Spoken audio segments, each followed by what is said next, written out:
嗨，你好，我是玲玲。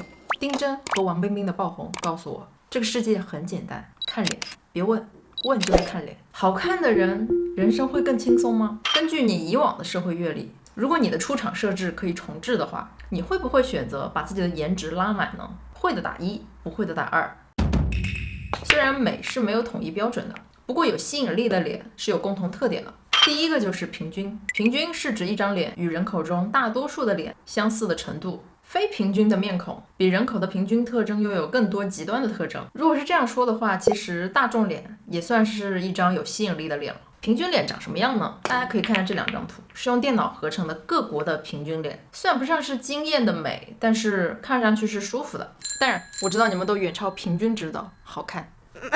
第二个就是对称，对称美是有魔力的。我们的建筑、商品设计，大多数都会遵循这份美感。就算我们去挑水果，也会多看2眼它有没有长歪，不许想歪。人脸也不例外。对称性是指人脸的一半与另一半的相似程度。大量研究表明，两性都更偏好对称的面孔，而这种偏好可能主要是指示健康。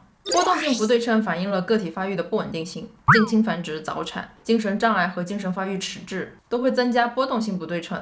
如果我把皮卡丘一边的五官往下拉个2-3公分，它看上去就不太对劲了。不过人也不喜欢完美的对称，它会有一个问题，就是不太容易被记住。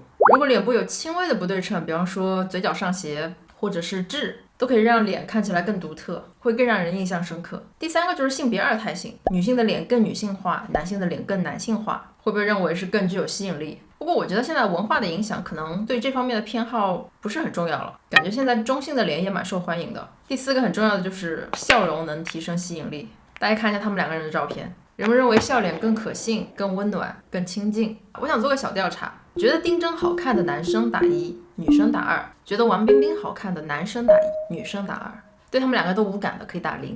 我就想知道，对脸的偏好是不是依旧反映的是性吸引力？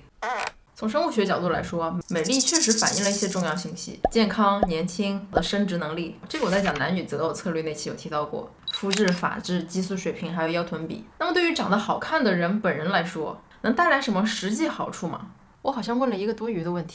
从出生可能就不一样，有调查长相可爱的婴儿得到了成人更多的关注和照顾，漂亮的儿童往往会被认为是更聪明、更可爱，更容易得到老师的宠爱，也更可能被委任为孩子中的领导者。犯错以后更容易被原谅，受的惩罚也更少。即便是老师的这一点优待，也可以让他们更早的建立自信，增加社交和沟通的技巧。最气人的就是长得好看的人已经无形中受益多年了。我顺便问一句，从小因为自己的外貌而感到过自卑的人可以打个1，扎心的还在后面。有一种现象被心理学家解释为美即是好的刻板印象，好看的人更容易被认为拥有良好的品质，更善于社交，更加亲和，在工作方面会表现得更自信，他们总能给人感觉更有竞争力，更加专业，因此他们也更容易获得工作机会，更高的薪水，也就是美丽溢价，也更容易获得提升。不管我们自己长相如何，当我们在选择像发型师啊、律师、牙医啊、老师啊、司机啊等等，如果我们单看他们的经历的话，其实就能客观的反映他们的专业度。但只要是看了他们的照片，就一定会受到外貌的影响。比方说，你敢让他来给你拔牙吗？唯快不破。这就是为什么那些电视广告中的保健产品，他们不需要找真正的医生，只需要找几个有资历感的老人啊，不对，演员就可以了，因为他们符合美即是好的刻板印象。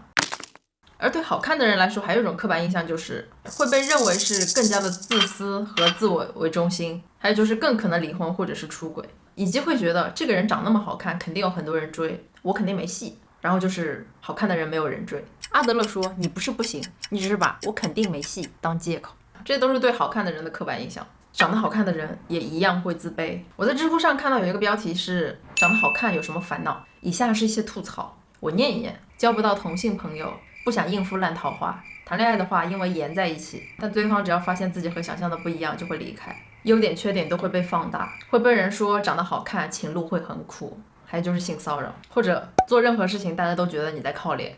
那么问题来了，就算是有这些烦恼，你会宁愿好看还是宁愿不好看呢？请把你们的答案打在公屏上。当我们知道美即是好的这种刻板印象之后，我们自己看人的时候也可以避开这些误区。关注人的本质，而不是被外貌所蒙蔽。为什么恋爱骗局都是从帅哥和美女的头像开始的？还有那些包装过的朋友圈，都是在利用这份美即是好的刻板印象。不过，我们也可以利用这份刻板印象，给自己创造更多的机会，比如说改善和注重自己的个人形象，更多的微笑，展现得更自信，去成为一个有吸引力的人。其实互联网放大了很多好看的人的优势，会对一些人造成外貌焦虑。有了美貌，好像一切都会变得很简单。这可能也是现在医美市场越来越大的原因吧。提升个人吸引力的方法有很多，让自己建立自信的方法也有很多。同样也有很多长相平平却依旧有魅力的人。有吸引力和颜值未必有很大关系，不管是长得好看还是不好看，前提都是要接受自己。